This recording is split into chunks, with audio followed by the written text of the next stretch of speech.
नमस्कार दोस्तों, मैं इंद्रपाल सिंह पांचाल शामली। आज हम saint RC convent school Shamli में अमर उजाला पुलिस पाठशाला के तहत एसपी अभिषेक कुमार द्वारा पुलिस के क्राइम के बारे में छात्राओं को जागरूक किया है और साइबर क्राइम के बारे में बताया कि बच्चों को किस तरीके से सावधानी बरतनी चाहिए, कैसे अपनी सुरक्षा करें और मोबाइल से और अन्य कैसे अपराध से कैसे बचा जाए। ऐसा कोई है जिसने कि साइबर क्राइम या फिर साइबर चीजों के बारे में नहीं सुन रखा है? आप एक बार किसी ने नहीं सुन रखा है तो मुझे बता दीजिए। आप में से कितने लोग हैं जो सोशल मीडिया वेबसाइट्स यूज करते हैं? इंस्टाग्राम या फॉर एग्जांपल फेसबुक तो कभी यूज करते हो? आई एम नॉट ये कोई स्टिग्मेटाइज नहीं कर रहा है, इट्स ऑलराइट, मैं भी यूज करता हूं। आई होप ज्यादातर लोग यूज करते होंगे, राइट? आप में से कितने लोग हैं जिन्होंने उसमें प्राइवेसी प्रोटेक्शन ऑन करके रखा हुआ है? तो मेरा कहने का मतलब है, जैसे अगर वहां पर आपने प्राइवेसी मोड ऑन करके नहीं रखा है तो आप पब्लिकली विजिबल हैं, मतलब आपका प्रोफाइल, उससे जुड़ी हुई सारी इंफॉर्मेशन इंस्टाग्राम पे लॉगिन करने वाला कोई भी व्यक्ति किसी भी दुनिया के कोने में बैठा हुआ हो वो देख सकता है। ये बात मैं इसलिए कह रहा हूं बिकॉज इन चीजों का साइबर फ्रॉड से बहुत डीप लिंक होता है। आज के डेट में, पहले मान लीजिए कि आप किसी की एक मेल आईडी होती थी, एक बैंक अकाउंट होता था, एक पासवर्ड होता था। आज आप दुनिया भर के यूपीआई वेबसाइट्स यूज करते होंगे, पेटीएम, भीम, फोन पे, जो भी चीजें आप यूज करते होंगे। सोशल मीडिया के आपके जो है कम से कम 5-7 वेबसाइट्स हैं। अगर आप ऑनलाइन प्लेटफॉर्म्स पे मूवीज, टीवी सीरीज देखते हो, नेटफ्लिक्स यूज करते हो, Z5 यूज करते हो, जियो सिनेमा यूज करते हो। जियो तो मुझे लगता है सभी के घरों में एक सिम तो जरूर होगा, सभी के अलग अलग पासवर्ड्स होंगे, राइट? आप उतने सारे पासवर्ड्स डायरी में तो लिख के नहीं रखते होंगे, याद भी नहीं रखते होंगे, राइट? तो चांसेस क्या होते हैं कि ज्यादातर आपके पासवर्ड्स रिपीट होते हैं। जब पासवर्ड्स रिपीट होते हैं तो आप उन चीजों को नॉर्मली अपने पासवर्ड्स रखते हैं जो यूजुअली आपकी कॉमन नॉलेज है। फॉर एग्जांपल, अगर आपके पेरेंट्स ने पासवर्ड सेट किया है तो मे बी अपने बच्चे का जन्मदिन हो सकता है। आप अगर सेट करेंगे मे बी आपका जो है कोई फोन नंबर हो सकता है। बट ये सारी चीजें कहाँ पर उपलब्ध होती हैं? आपके सोशल मीडिया प्रोफाइल पर। तो बेसिकली मेरा कहने का पर्पस ये है कि ये आपके अकाउंट्स को वल्नरेबल बनाता है। सोशल मीडिया वेबसाइट्स का वल्नरेबल होना बहुत बड़ा इशू नहीं है, बिकॉज उस पर कोई भी चीज पोस्ट होती है, आप उसको रिकवर कर सकते हैं, आप इमीडिएटली उस पर इंफॉर्मेशन डाल सकते हैं। किसी ने कई बार, मान लीजिए ऐसा होता है कि कई बार कोई वेबसाइट किसी ने हैक की, मेरे एक फ्रेंड की वेबसाइट को हैक करके किसी ने, not website, I mean account को हैक करके उस पर किसी ने अश्लील वीडियो डाल दी। उसने अकाउंट रिकवर किया, इमीडिएटली पोस्ट किया that my account was hacked, please do not respond to it, वो पोस्ट डिलीट कर दी। लेकिन अगर इस केस में फाइनेंशियल लॉस होता है तो उसे रिकवर करना बहुत मुश्किल होता है, राइट? तो आपके फोन नंबर जैसे पता है, वो फोन नंबर सर्कुलेट होंगे। आपको पता होगा कि जो भी वेबसाइट्स हैं इस तरह की, चाहे फेसबुक हो, फेसबुक का सबसे बड़ा रेवेन्यू उसका ऐड है। जो डेटा आज जो हम पढ़ते हैं कि जो हमारा डेटा है, data is gold, data is the main business entity. Data को बेच के पैसे कमाए जाते हैं। डेटा क्या है? आपका नाम, आपका डेट ऑफ बर्थ, आपका मोबाइल फोन नंबर।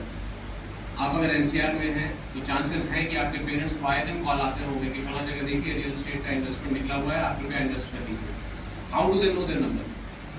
हो सकता है कि आपने जो है कल मे बी पॉलिसी बाजार की वेबसाइट देखी होगी, वहां पर आपने मोबाइल नंबर कंपलसरी है वो डाला होगा, just to do for life insurance policy. वो नंबर शेयर हुआ, उससे आपको कॉल आने लगे। कॉल आना इज नॉट एन इशू। आप एक पब्लिक इंफॉर्मेशन इतनी ग्लोबलाइज हो चुकी है कि आप उसको रेस्ट्रिक्ट नहीं कर सकते एक लिमिट तक, लेकिन आप उससे सतर्क रह सकते हैं। जितने भी साइबर क्राइम होते हैं, आप प्लीज उसमें एक चीज समझिए कि 90% ऑफ द केस उसका रूट ग्रीड है। मैं आपको एक एग्जांपल बताता हूँ। When I was posted in Noida, वहां पर एक नया उस समय जो है क्राइम थोड़ा फ्लरिश कर रहा था। Eventually police got on to it. Loan के एप्स आए थे वो आपको फ्री लोन्स प्रोवाइड करते थे, very nominal amount, 1000 rupees, 2000 rupees, आपको कुछ नहीं करना है, आपने लॉग इन किया, अपनी डिटेल्स डाली और आपको 2000 रुपीज अकाउंट में मिल गया। फेयर है ना, इजी अर्निंग।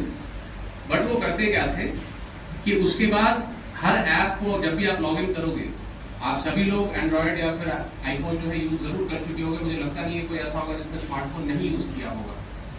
आप जब भी कोई ऐप इंस्टॉल करते हो, दे आस्क फॉर परमिशन, और वो परमिशन में बहुत सारी चीजों का एक्सेस मांगता है, आपके कॉन्टैक्ट्स का, आपके लोकेशन का, मे बी आपके कैमरा का, आपके माइक्रोफोन का।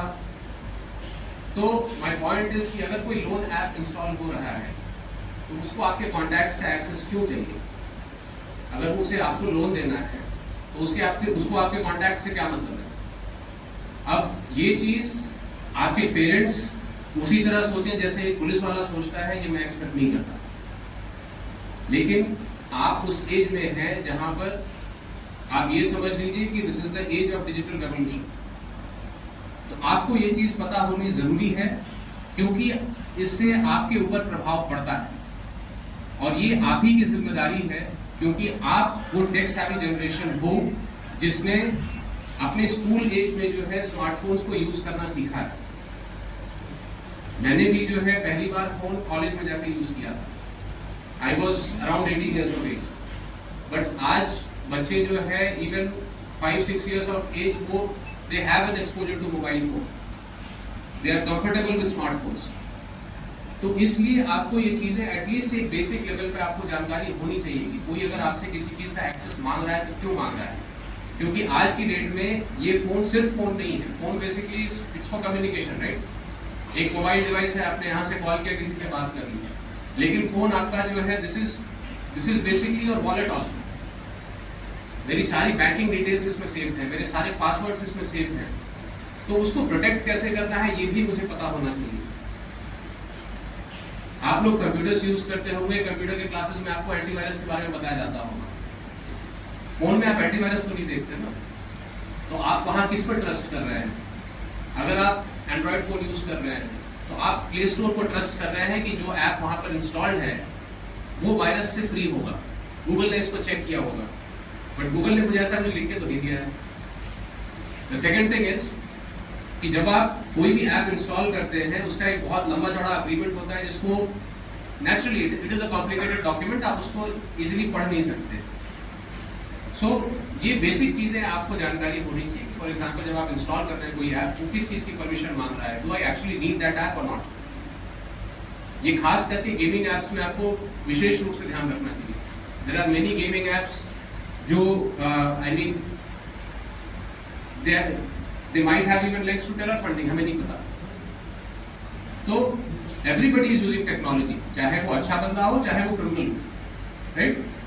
तो I am not trying to scare you, मैं बस आप में एक अवेयरनेस क्रिएट करने की कोशिश कर रहा हूं कि जब आप ये चीजें देखें तो इस बात का आप थोड़ा ध्यान रखें।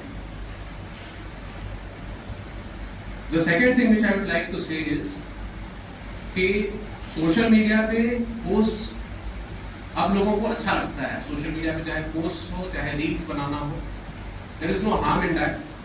टिकटॉक ने जो है चाइना में बहुत रेवेन्यू कमा कर दिया है, तो there is no harm in creating social media post और क्रिएटिंग रील्स।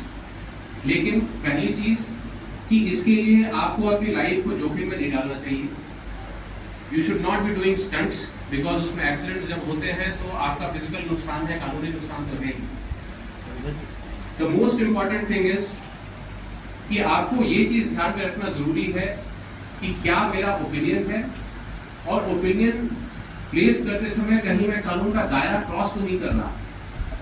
फॉर एग्जाम्पल, अभी देश में इलेक्शंस चल रहे हैं, हो सकता है आपका एक पर्टिकुलर कुछ ओपिनियन हो, बट अगर आपको क्रिटिसिज्म का अधिकार है, but you do not have the right to abuse somebody. आप किसी के काम से, किसी के पर्सनैलिटी से सहमत हो सकते हैं, असहमत हो सकते हैं, but you cannot abuse somebody.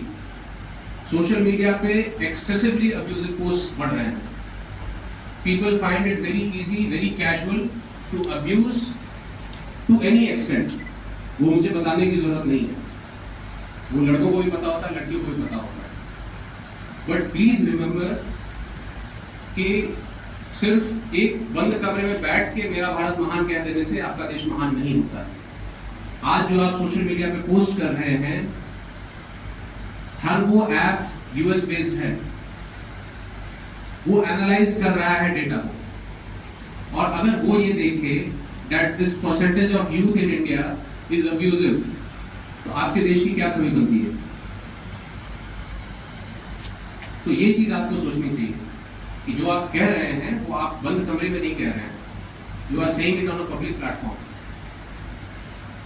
उसको दो ही तरीके से इंटरप्रेट किया जाएगा, एक दैट यूथ इज अब्यूसिव, उसको इसी सब में मन लगता है, एंड दूसरा दैट दे आर डिसएंचेंटेड।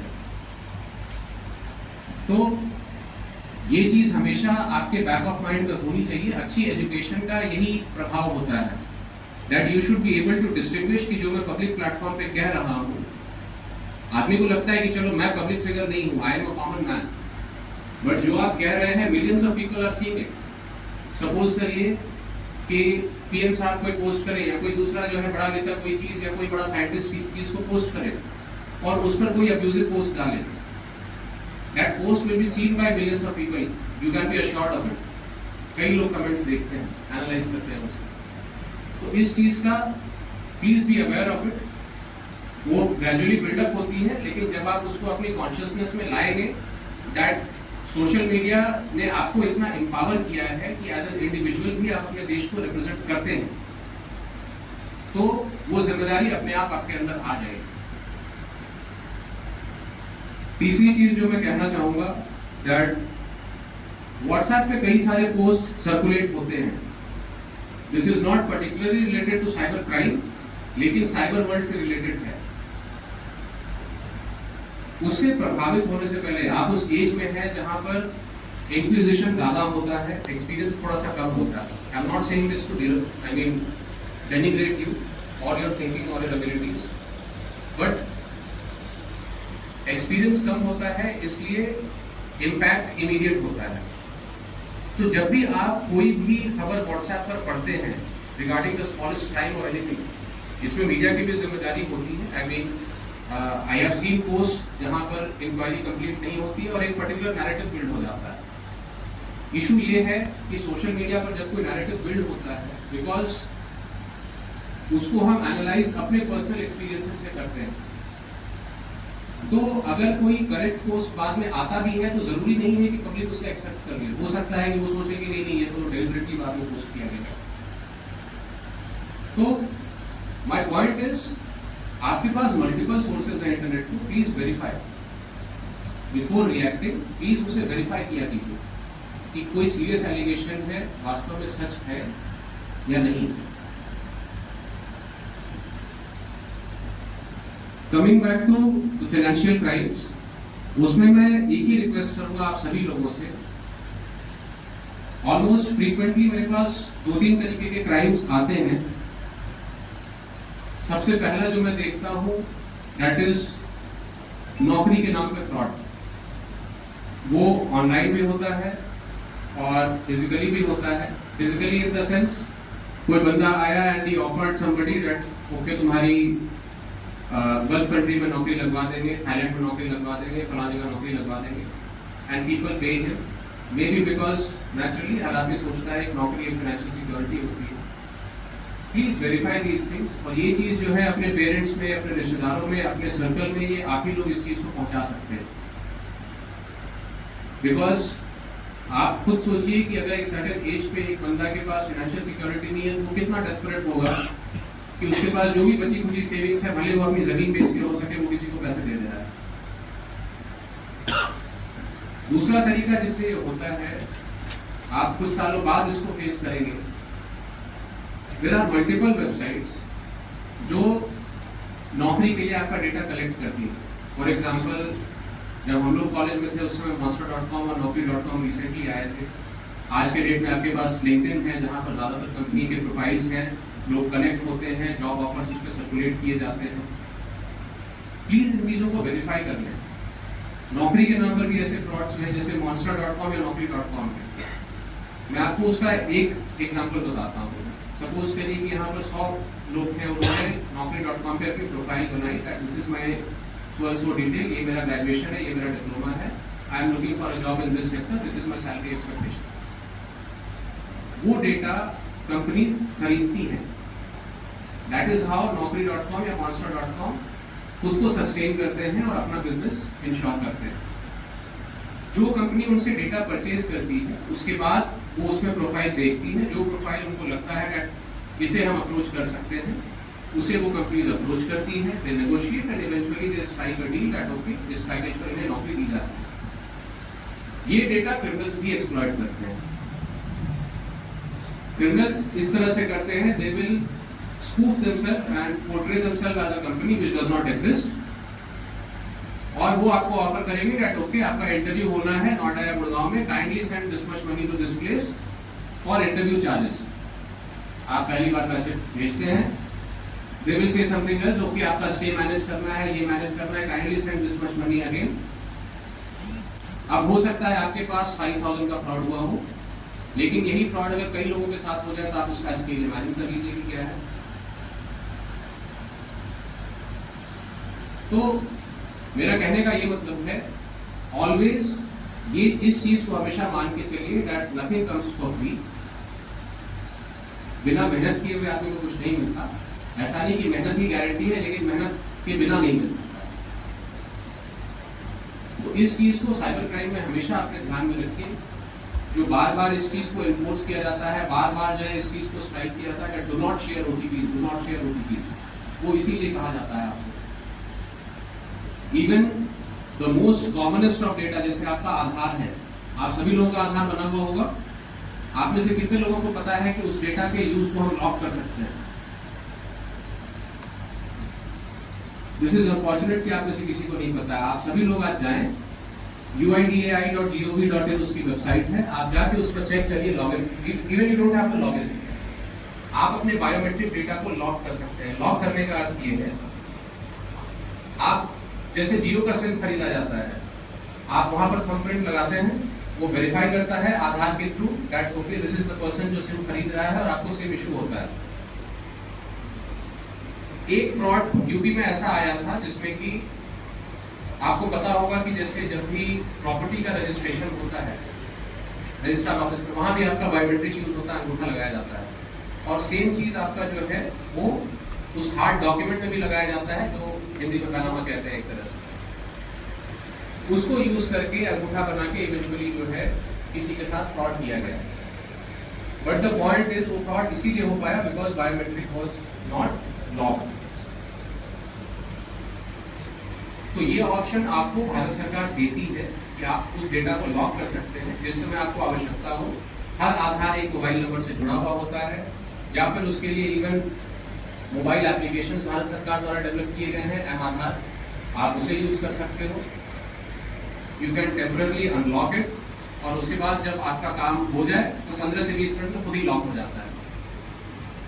आप उतने फ्रीक्वेंटली अभी उसे यूज नहीं कर रहे होंगे, but I am pretty sure आपके पेरेंट्स यूज कर रहे होंगे। तो अपनी फैमिली को बताना ये आपकी जिम्मेदारी है दैट इस तरह से हम आधार को लॉक या अनलॉक कर सकते हैं, ताकि आपकी फैमिली फाइनेंशियली सिक्योर रहे।